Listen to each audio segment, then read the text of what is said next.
So good evening everyone, I'm recording this video in evening. Today I'll be talking about SEM and EDX as part of my series Materials Characterization for Semiconductor Devices. So SEM is short form for Scanning Electron Microscopy, and EDX is a short form for Energy Dispersive X-ray Spectroscopy.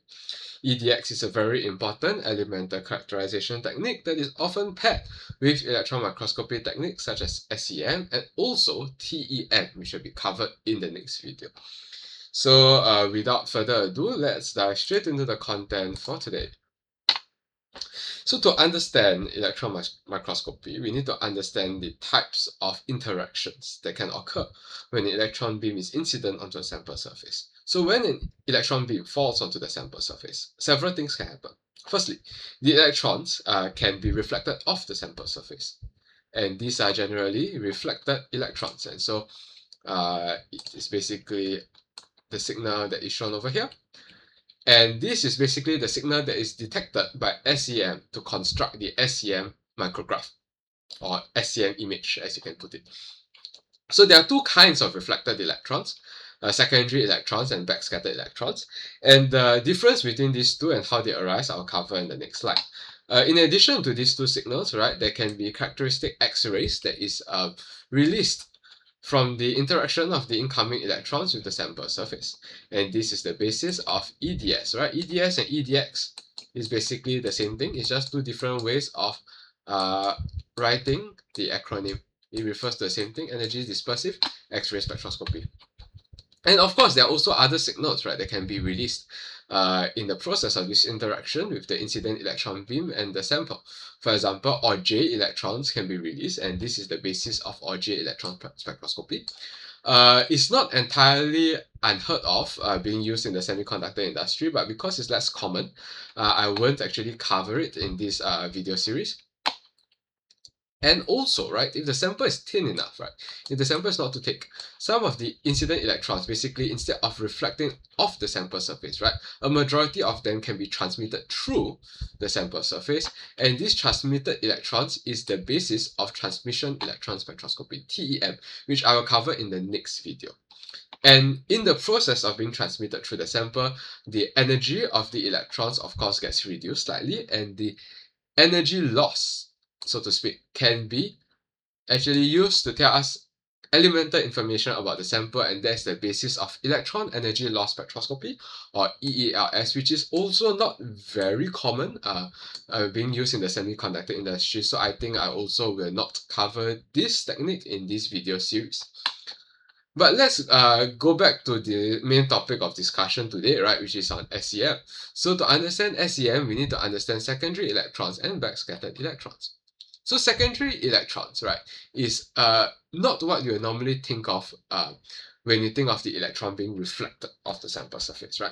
In fact, you would probably think of backscattered electrons first, which is actually the case when an incident electron, right, gets elastically scattered off the heavy nuclei of the atoms in your sample. Right? So this is somewhat similar to playing billiards, right? And a ball like gets hits another ball and bounces off, right? So in this case, one of the ball is the electron from the electron beam, and the other ball is your nuclei. And because the nuclei is very much heavier, the nuclei practically doesn't move, and the electron comes in, right, interacts with this heavy mass and gets reflected off. So this is your backscattered electron, right? And the name is because it gets scattered back, right? It gets scattered back. And secondary electrons is more complex. It's actually when your incident electron beam kicks out one of the electrons from the inner shells of the atoms in the sample.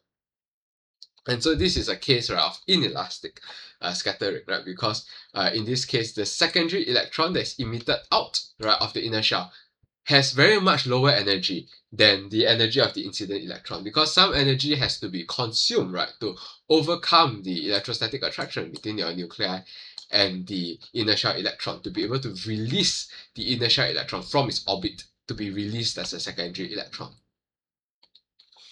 And so why talk about electron microscopy in the first place, right?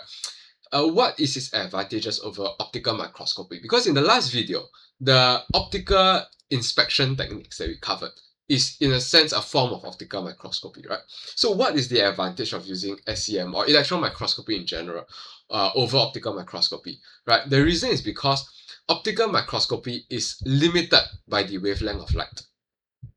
So usually in the optical microscope, the kind of light wavelengths you use is a 400 to 700 nanometers, right?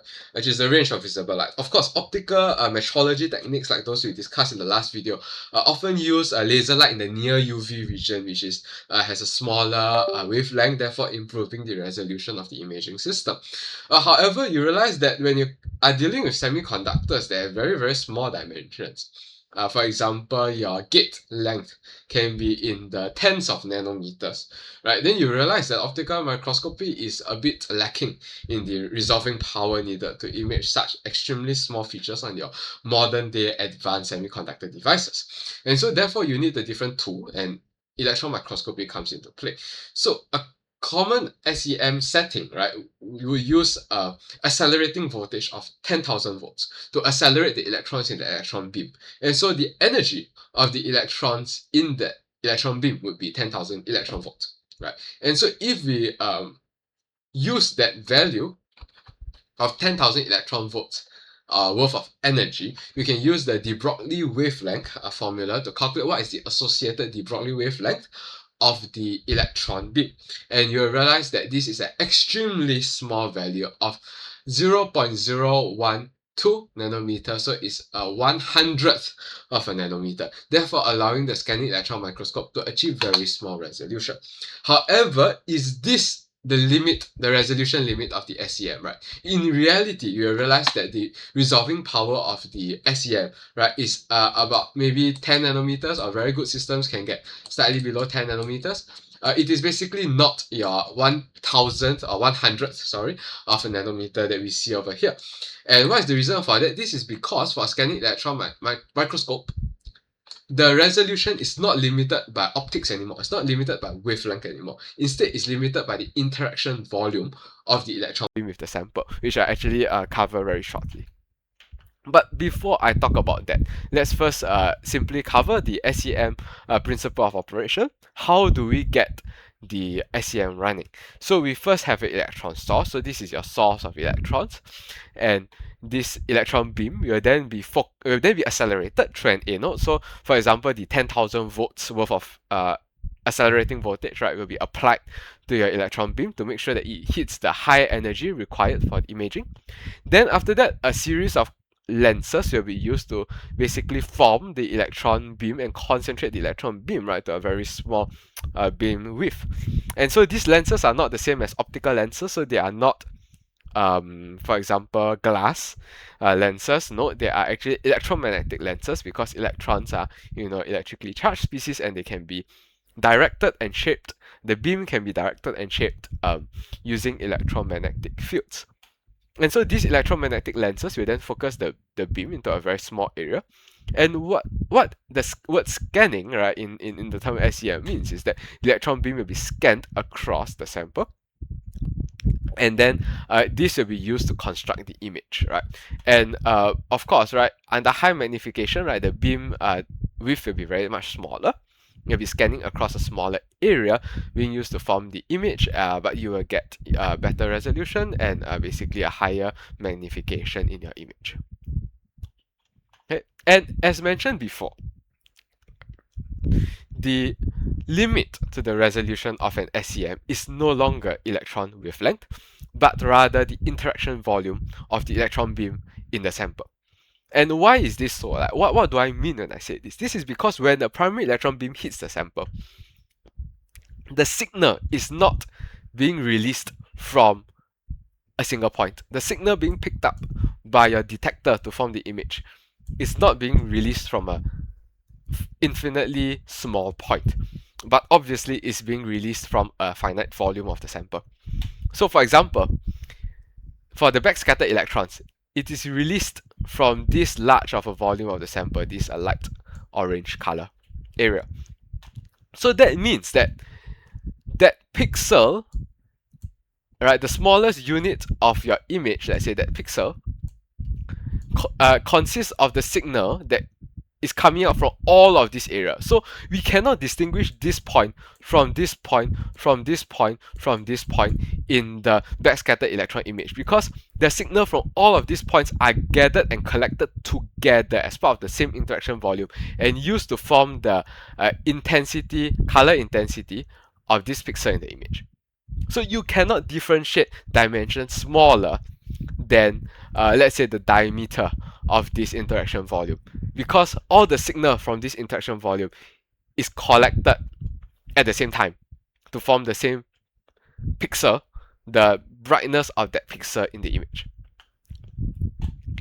And you realize also from this image that the different signals, like backscattered electrons versus secondary electrons, have a different interaction volume, right? And secondary electrons' interaction volume is much smaller. So what is the reason for the much smaller interaction volume of secondary electrons? Actually, it's very simple. It's because secondary electrons are much lower in energy, because these electrons are being emitted from an inner shell. So some energy of the incident electron beam has to be consumed to basically overcome the electrostatic interaction between the nuclei and that inner shell electron, so as to be able to release the inner shell electron as a secondary electron. And so these secondary electrons actually release with much lower energy, and therefore secondary electrons that are released from deeper in the sample surface will not have enough energy to escape out of the sample, because it will collide with other atoms, other electron clouds, while emerging out of the sample and end up getting attenuated in the process. So basically, only secondary electrons emitted from a much smaller volume of the sample, right, will be able to escape the sample and be collected by a, let's say, a secondary electron detector. And so what does this mean, right? If you are following the logic of our argument so far, the logical conclusion is that the secondary electron image will have a higher resolution than the backscattered electron image, because now signals from a much smaller interaction volume is being collated together to form one pixel or one data point, right? One pixel in your SEM image. So therefore, it brings us to the concept that the secondary electron image normally has a better resolution than the backscattered electron image.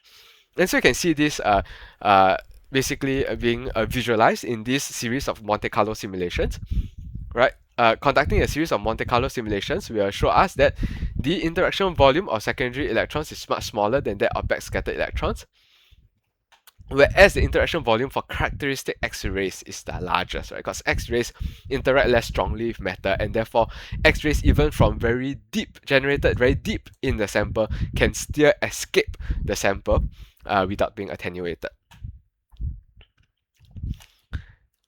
And so there are basically two general types of contrast in a scanning electron microscope.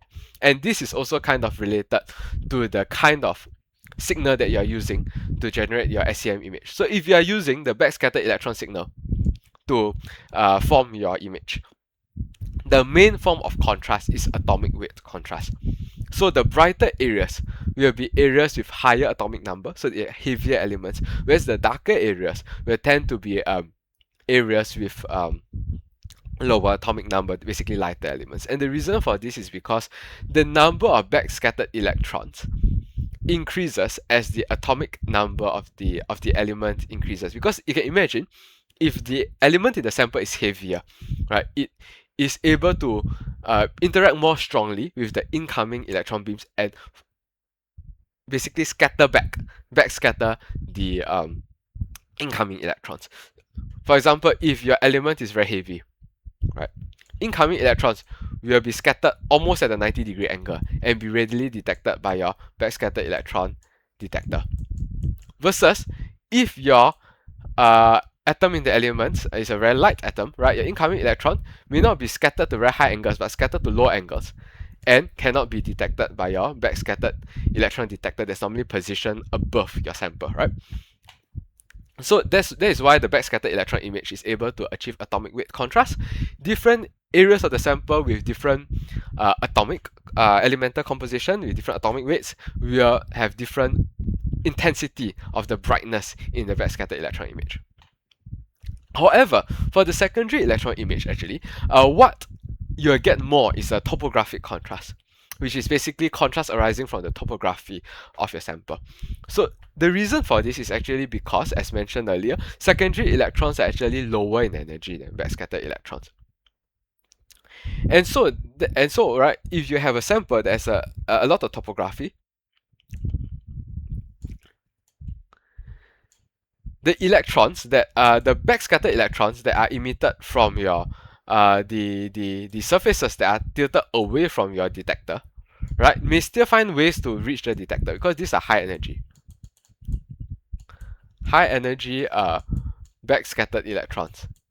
However, because your secondary electrons are lower in energy, right, they may not have enough energy to reach your detector without like colliding back to the sample surface and being attenuated, right, or basically not reaching your electron detector. And that is why, right, you can observe that in the secondary electron image, there's normally very obvious shadowing. Because secondary electrons being lower in energy, those that are emitted from the surfaces that are tilted away from the secondary electron detector is likely to be attenuated by the sample and not be able to reach the secondary electron detector. So you can see shadowing effect, and this will allow us to actually have a more clearer topographical map of the sample surface. And what you can also do is that you can also bias the secondary electron detector. For example, if you apply a negative bias to the secondary electron detector, it will actually repel electrons, such that only electrons with high enough energy, and that's normally secondary electrons that are emitted from the sample surfaces tilted towards your secondary electron detector. Only electrons emitted from these surfaces can be collected by your secondary electron detector. So these surfaces will be brighter, whereas the surfaces tilted away from the detector will appear even more darker than usual. And so that is how we can use certain biasing of the secondary electron detector to obtain stronger topographical contrast in your SEM image. And so now I'll roughly cover about the relationship between accelerating voltage and the image quality. Remember I mentioned earlier that the electron beam is actually accelerated by this anode to high accelerating voltage such as 10,000 volts. And by the de Broglie's principle alone, right, you would think that a higher accelerating voltage will achieve a smaller wavelength of the electron beam and therefore a higher resolution. Well, that logic may be applicable for optical microscopes, right? This logic is not applicable for electron microscopes like the SEM. So even though, right, your accelerating voltage will have technically an enhanced resolving power in theory, in reality you'll get a reduced resolution. And this is because a higher accelerating voltage means your electron beam arriving on the sample has a higher energy and you interact more strongly with a larger volume of your sample, and therefore your interaction volume will actually be larger. And as I mentioned earlier, it is the interaction volume that actually determines the smallest, finest possible resolution of your SEM image. And therefore, the actual resolution of the image will be reduced. In addition, if the electrons are coming in with such high energies, you also observe a stronger charging effect because these electrons can burrow deeper into the sample surface, therefore charging the sample with an increasingly negative charge. And after a while, you realize that the sharp and highly elevated points on the image will collect more electrons and they'll become more negatively charged. And effectively, these points, right, that become highly negatively charged will repel your incoming electrons strongly and therefore creating these extremely bright areas in your image that basically degrade the quality of your SEM image.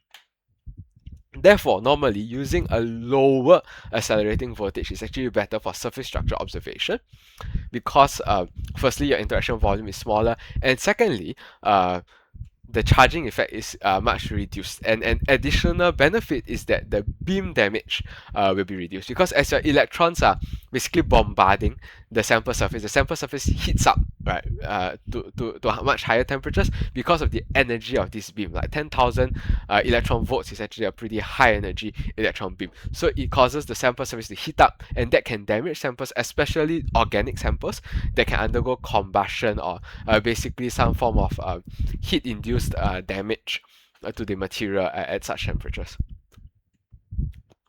And so now I will cover roughly the applications of SEM.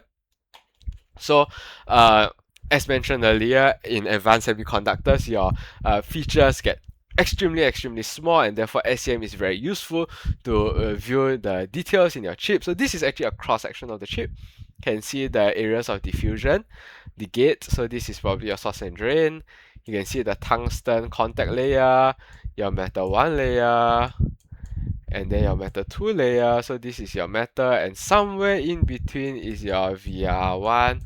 Um, and all the way to the top, you see your gold finger, presumably for some form of wire bonding or packaging, like interaction with the package, as well as you see certain basically passivation layer, and all this can be seen in the SEM image. Okay? And uh, the SEM image can also be used to identify defects, right, in your wafer fabrication, such as bridges, collapse of the line, gaps and breaks in the patterns, micro bridges, etc. And this is basically the idea that we introduced in the last video about defect inspection. Normally, defect inspection will first be done using a optical inspection tool because that is faster. It can image the whole wafer at a much higher throughput. And then each area flagged out by the optical inspection tool will then be reviewed using SEM to get higher resolution image of the defect, as well as elemental information obtained using EDX. And this will be very useful to the defect root cause analysis because we can know how the defect looks like, the dimensions of the defects, and very importantly, the elemental composition of your defect. Right, in this case, if your defect has a lot of nitrogen and silicon content, most likely, what is it? It's most likely a silicon nitride layer, right? So you can hypothesize that it arises from the peeling of the silicon nitride layer, or maybe a certain contamination from the deposition tool that's used to deposit silicon nitride. Okay.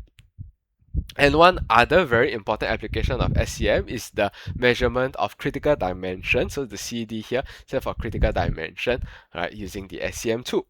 And so what the critical dimension is basically certain test structures on your wafers that represents the normally represents the smallest and most critical dimension of patterns being patterned on the wafer at that step. And so the SEM can be used to image these test structures and make sure that the distance, the width of your patterns or the space, right, between your patterns, right, fall exactly within the desired range that is considered acceptable for the manufacturing quality.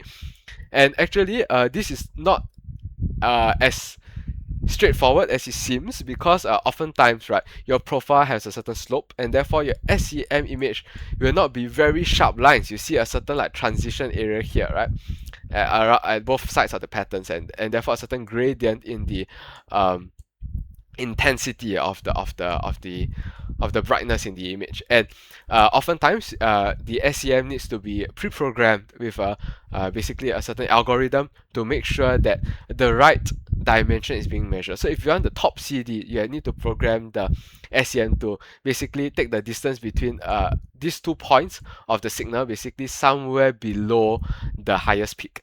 If you want to measure the bottom CD, you need to program such that maybe it is in between the 2 troughs of the image, right? You need to get this dimension, which is most representative of the bottom CD. So normally, if there's any discrepancy, right, between your what is measured using the algorithm of the CD-SEM, we need to do a cross-section of the wafer and actually measure the actual dimension of your pattern using the cross-section of the sample using SEM or TEM and correlate that to the measurement obtained from the CD-SEM to make sure whether it is accurate or not.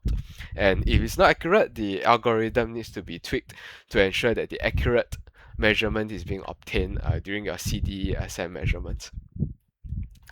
However, even though SEM is a very useful electron imaging tool, there are of course limitations. One of them is beam damage. So this dark area actually represents the area that the electron beam was scanning previously to form the electron image, the SEM image. And as you can see, right, this area has been discolored, representing that it has gone through some form of heat-induced damage. And this is one of the major limitations of SEM. It will cause the material to be degraded by the heating that occurs when the electron beam scans over the area of the sample. And this is why in the imaging, by SEM that's being done in the semiconductor industry, often there are certain rules, right, in the foundry. For example, the same area cannot be imaged with SEM more than a certain number of times, and this is so as not to damage the wafer that is being imaged by the SEM. And another limitation of SEM, as what I said, is basically the fairly large interaction volume that constrains your resolution of SEM to around basically 10 nanometers. And that is basically the resolution limit of your SEM. However, if you use TEM, right, transmission electron microscopy, and also incorporate elements of beam scanning, right, and this is called STEM microscope, we can actually obtain even smaller, even sub-nanometer levels of resolution, because when your sample is very thin, the interaction volume will be much smaller. Okay. And so now I will go on to cover EDX, which is an elemental characterization technique that is commonly used together with SEM. So the signal, which is picked up by EDX, is the characteristic X-rays that is released by the sample when it interacts with the electron beam. And as you can see from here, is emitted from a fairly large volume of the sample. And so the principle of EDX, how is this characteristic X-ray being released from the sample? So firstly, what do I mean by characteristic X-ray? When an electron beam interacts with a sample, we get basically X-ray spectrum that looks something like this. The bulk of the X-rays being emitted from the sample from this continuous background. And this arises because when electrons slow down upon interaction with the nucleus and the atoms in the sample, right, there will be a release of energy in the form of electromagnetic radiation. Right, so this is one of the observations. You'll see a continuous X-ray, which arises purely from interaction of electrons with the atoms in the sample. However, right, there are certain peaks that will be observed, or that is in a sense superimposed on top of this continuous X-ray spectrum, and this is what you call your characteristic X-rays. And you'll realize that depending on the identity of the sample that's interacting with the electron beam, the positions, right, the energies of these characteristic peaks will be different. And this is because, right, the formation of this characteristic X-ray has got to do with the elemental identity of your sample. Are being formed when the incident electron beam knocks out an electron from the inner shell of your atom. And now you see that there's a vacancy, right? There's a vacancy, and it has a dotted line. There's a vacancy in this area. And therefore, an electron in a higher energy shell, for example, the L shell, can fall down to replace the space of this displaced electron. And in doing so, it will have a certain loss of energy, delta E. Yeah, and by energy conservation, right, this energy cannot disappear into nothing. This energy will then be released in the form of a photon in the X-ray part of the electromagnetic spectrum. Okay, so when the electron that is being displaced out is from the K shell, right? So then the characteristic X-ray will be labeled with a big K. And alpha indicates that an electron from one shell above it fell down to take its place and released that characteristic X-ray photon. Right? Beta means that an electron from two shells right above it, in this case the M shell, fell down to take the place and release the characteristic X-ray photon of the K beta peak, and so on and so forth. And so because, right, the energy of this K alpha, K beta, this characteristic X-ray depends on the difference in energy of the electron shells in the atom, right? This is dependent on the identity of the element. Different elements will have different energy differences between the shell. It is unique to each element. Therefore, right, the energy of the characteristic X-ray is also a unique signal that is unique to the elements that is present in the sample that's interacting with the incident electron beam. Therefore, from the characteristic X-rays that are present in the signal that's detected, the X-ray signal that's detected by an EDX detector, we can actually know what elements are present in the sample. For example, if the K alpha signal corresponding to that of the copper element is detected, then we know that copper is present in your sample. If you know that the K alpha or even K beta of the signal for iron is detected in the X-ray signal, we know that iron is present in your sample. And so therefore, by measuring what is the energy of all of the characteristic X-ray peaks in your X-ray spectrum that's detected by your detector, we can figure out what kind of elements are in your sample. And by the relative heights of the peak, we can also assign a rough atomic percentage. So if you observe that the ratio of the peaks shows that the carbon and the iron peaks have the highest peak intensity, we know that therefore the sample consists mainly of carbon and iron, and therefore is some form of iron carbide that contains trace quantities of heavy elements such as chromium, nickel, and manganese. So I mentioned earlier that EDX is commonly used in conjunction with SEM, and indeed normally if we let's say go into a research lab setting and look at the SEM, the EDX is actually a detector that is slotted at the site of the SEM instrument. And so you can look at this schematic over here. The EDX signal is basically slotted into and it's an additional detector, whereas your SEM detector will detect the electron signal, right? Electron signal, electron signal. Your EDX EDS detector will detect the X-ray signal. And therefore, right, this use of the EDX in conjunction with SEM allows us to construct images such as elemental maps by overlaying the EDX signal map on top of the SEM electron image.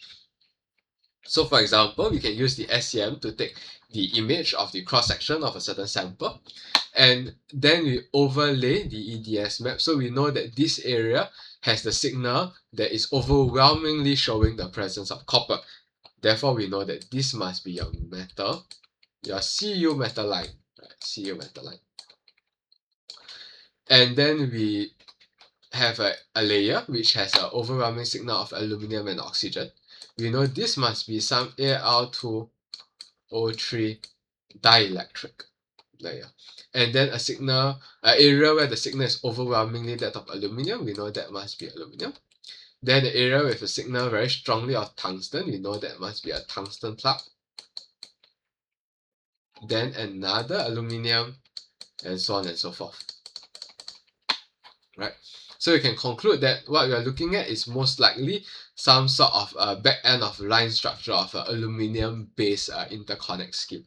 Okay, and in addition, we can also take basically a line section across the SEM image and measure the intensity of the signals of the various elements along this line. So for example, the carbon signal will show that the carbon element is more present in this area and quite absent in the middle.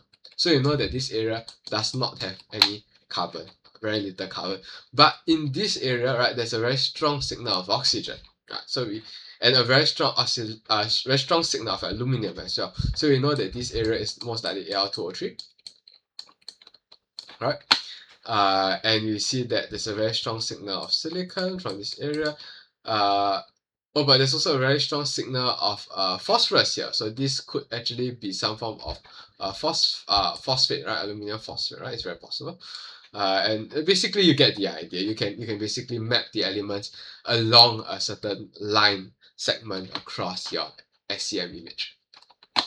However, right, EDX has its limitations as well. Remember, I said that the ratio of the elements, the elemental composition, is a rough composition. Right? I use the word rough because while we can use the ratio technique and use the ratio of the intensities of the peaks to correlate with the ratio of the weight fraction of the elements in the sample, it has to be adjusted with a K factor.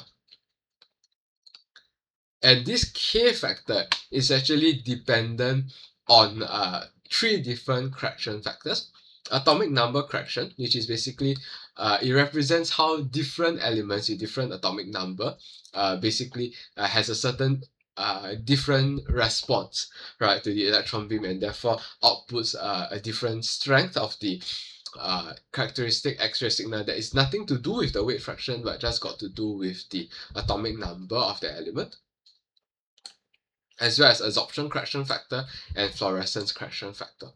So the contributions of all of this correction factor means that we need to know the value of this K factor before we can directly relate the ratio of the intensities to the weight fractions of the elements in the sample. Right. And oftentimes this correction factor will depend from sample to sample and definitely will depend from instrument to instrument. Therefore, it's not very it's not an extremely quantitative method to obtain elemental fractions from the EDX analysis. And basically, any elemental compositions that derive from your EDX analysis should be treated more as a rough guideline to what are the relative abundance of the elements in the sample instead of extremely reliable quantitative figures as to the elemental composition of the sample. Okay, and one other limitation of EDX is, of course, the very large interaction volume, because X-rays themselves do not interact as strongly with matter compared to electrons. Therefore, the characteristic X-rays that can be detected by your EDX detector is often being emitted from a very large interaction volume in your sample. So that means that you cannot distinguish the elemental composition of this point of the sample from this point, or even of this point and this point, right, very deep into the sample, because the signal from all of this area, right, in this red line over here, all of this area is being detected at one time by your EDX detector, right? Because when the electron beam interacts with your sample, all your characteristic X-ray signals from this entire interaction volume is being emitted at the same time simultaneously and will be detected simultaneously by your EDX detector. And so this is actually a problem in a semiconductor fabrication, because oftentimes, right, your layers are very thin.